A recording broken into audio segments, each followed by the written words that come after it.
is fucking right. Plenty of lights. See? Good to go, mate. Yeah, fuck Good it. to go. It's beer o'clock. It's on your channel, mate. You go for it. Right then, okay then. I almost fell off the chair. Whee! Make sure you don't.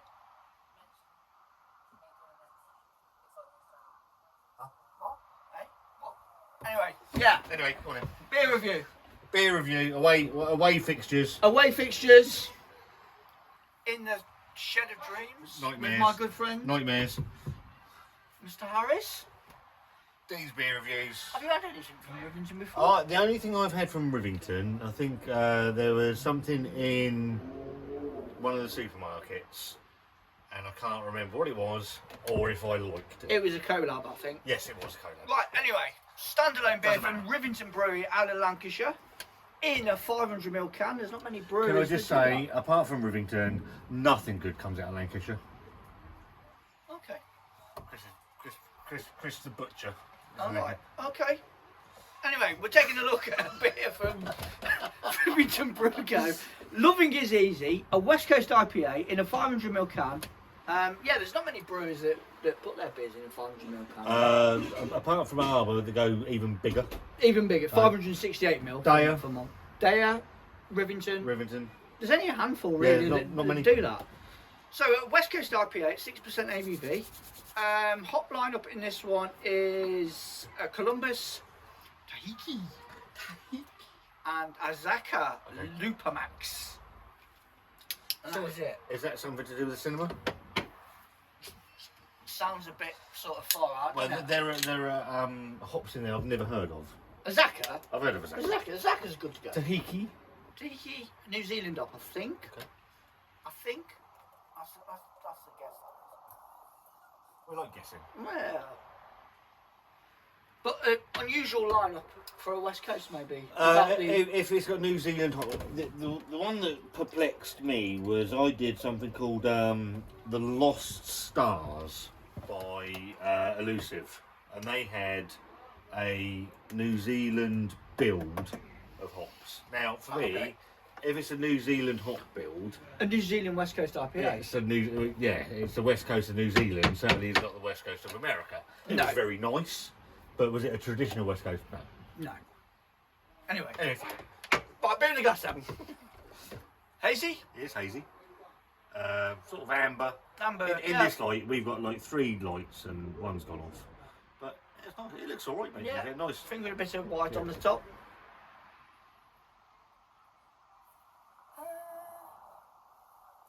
Not traditional west coast, I would.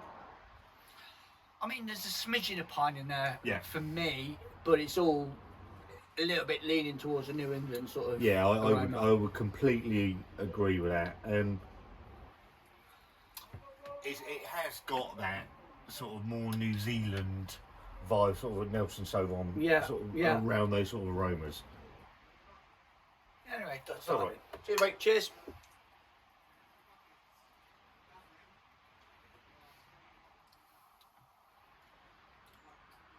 Nice bitterness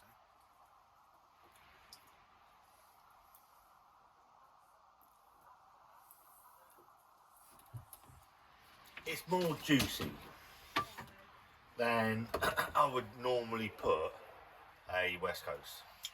Yeah, the only thing that's holding it down to the style really is that back end bitterness.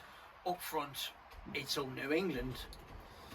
Yeah, there is a smidge of pine coming through. It's not massive. I can't say it's a bad beer. It's a nicely made beer, and what it's given me it's given me like that Nelson Sauvin, the white wine sort of grapey. Yeah. I know that it's not saying it's got that in there, but I'm picking that sort of flavour up in that.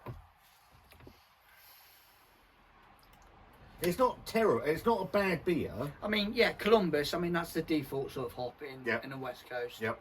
Maybe that's helping towards the bitterness on the finish of the beer. Tahiti and Azaka. I think for me it falls into that hybrid sort of IPA style. Yeah, call it when you call something A no coast. Yeah, I think that sums it up very nicely. It's not a terrible beer by any stretch of the imagination. For me, it's not a West Coast. There's no pithy. Well, I mean, the clarity of it gives it away really. Instantly. You know, you don't really expect haze from a traditional West Coast beer. You expect it to be pin-bright. This has got haze to it, and it kind of comes through on the taste a little bit on the opening. Yep. Back end, you can forgive it a little bit. Yeah. That West Coast bitterness sort of comes in, but It's that transition, isn't it? Yeah, it's what comes before that is not helping it. No, it's all juice really. Yeah, juice.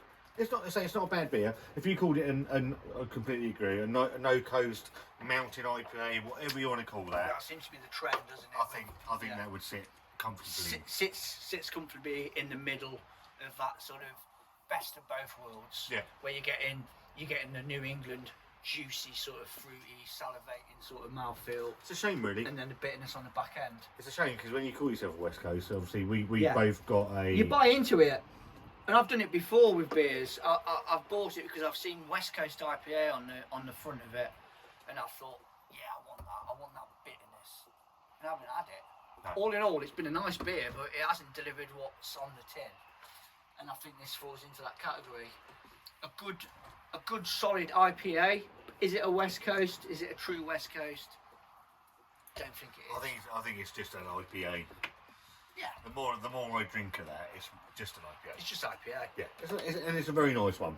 It's just not when you put something on your tin, you better deliver, and it's not on that bit. There we go. Rivington Brewco out of Lancashire. Loving Is Easy.